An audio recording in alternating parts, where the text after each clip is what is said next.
Welcome to The Explainer.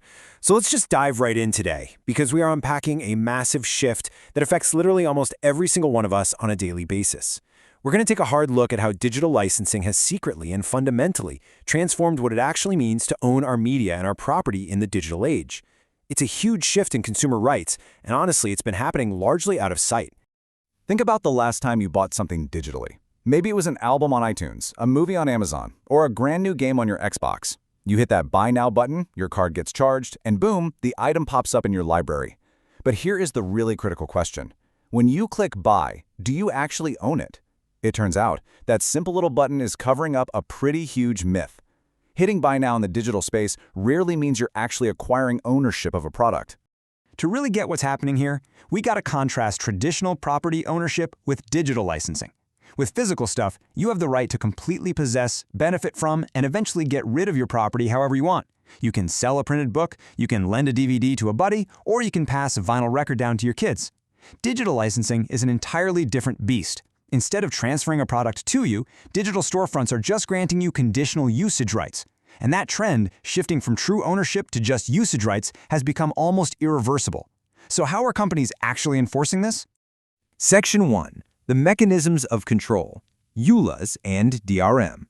How exactly do companies restrict our personal autonomy using what are basically invisible digital tethers? Well, it mostly boils down to two main mechanisms. First, we have the EULA, or End User License Agreement. Think of this as the legal lock. It's the contract that secretly turns your purchase into a highly restricted rental agreement. Second, we have DRM, or Digital Rights Management. This is the technical lock. DRM restricts the actual hardware your digital product can run on, limiting not just copies, but literally defining how, when, and where you can use the product you just paid for. And you know what's truly wild? The stuff buried in those dense format terms that none of us ever actually have the time to read.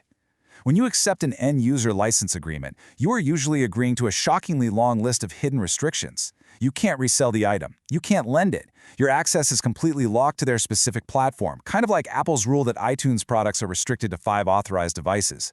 And maybe most terrifyingly, the parent company can just arbitrarily change, delete, or stop your access to the service at any time.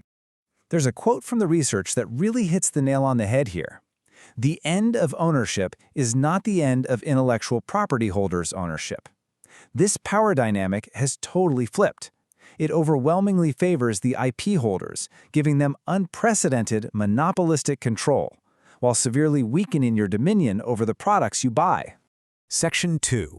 The Vulnerability of Access, the Real-World Impact.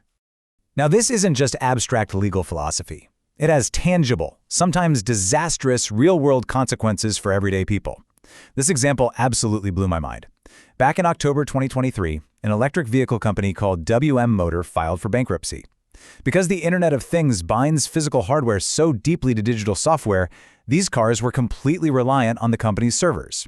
When the company went under, owners reported their smart cars effectively turned into massive bricked electronics. They lost Bluetooth keys, remote control functions, and even their dashboard displays just stopped working normally. The owners literally lost control of their physical property simply because the digital license failed. And it's not just consumer gadgets. It's hitting our public institutions too. Libraries are the ultimate archives of our cultural heritage. But in the digital age, libraries often don't actually own their electronic copies. They just sign license agreements. For instance, major publisher HarperCollins instituted this policy, where libraries forcibly lose access to an ebook after it's been checked out 26 times. The book effectively just self-destructs digitally, forcing the library to buy another license. Public libraries are genuinely struggling to preserve history because they only lease the digital media they lend to their communities. We're looking at some serious, practical trade-offs today. Digital distribution undeniably offers incredible convenience, right? No shelf space taken up, no risk of scratching a disc, and instant access to games and music across all your devices. But the cost is steep. You lose your resale value. You become entirely dependent on a digital storefront that could just close up shop tomorrow, and you lose offline access the second your Wi-Fi drops. Physical media, on the other hand, takes up space, sure, but you own it outright. You can trade it, and it doesn't need a server thousands of miles away to function. Section 3. The Psychology of Ownership, Why Physical Feels Better. But beyond the strict legal rights, there's something much deeper going on here. Let's pivot for a second to the fascinating psychological reasons why we inherently value physical media way more than digital downloads. A Wharton study on consumer behavior actually mapped this out. It shows that the materiality of physical goods, the simple fact that you can touch them, move them around, organize them, gives us a crucial sense of perceived control. Because digital goods are immaterial, they just don't trigger that same level of control. And that perceived control is the direct stepping stone to feeling a true sense of psychological ownership. Looking a bit deeper at the results from that same study, we can actually see the financial impact of this psychology. Because we feel psychological ownership over physical items, we form what researchers call a possession self-link. The item literally feels like a part of our identity. And since humans naturally value themselves, this link drastically increases the perceived value of the physical item. In multiple experiments, people were willing to pay significantly more for a physical photograph, book, or movie than they were for the exact same content in a digital format. The Wharton study also found that this effect is supercharged by something called identity relevance. So say a consumer strongly identifies as a massive Star Wars fan. Their desire to own a physical DVD or Blu-ray of The Empire Strikes Back is going to be significantly higher than their desire for just a digital file. We want tangible representations of the things that define us. A digital file sitting on a server somewhere just doesn't satisfy that human need to connect our identity with our possessions. Section 4. Reclaiming your digital autonomy. So between consumers feeling the squeeze of these restrictive digital licenses and our psychological craving for real ownership, we're actually starting to see a fascinating pushback. People are attempting to reclaim their digital autonomy. Just check out this surprising statistic. According to Luminate's 2023 mid-year music report, physical albums actually account for 7.9% of album equivalent sales.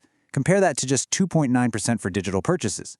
That means when people actually want to buy an album today, rather than just rent it on Spotify, they are overwhelmingly choosing physical CDs and vinyl over digital downloads like MP3s.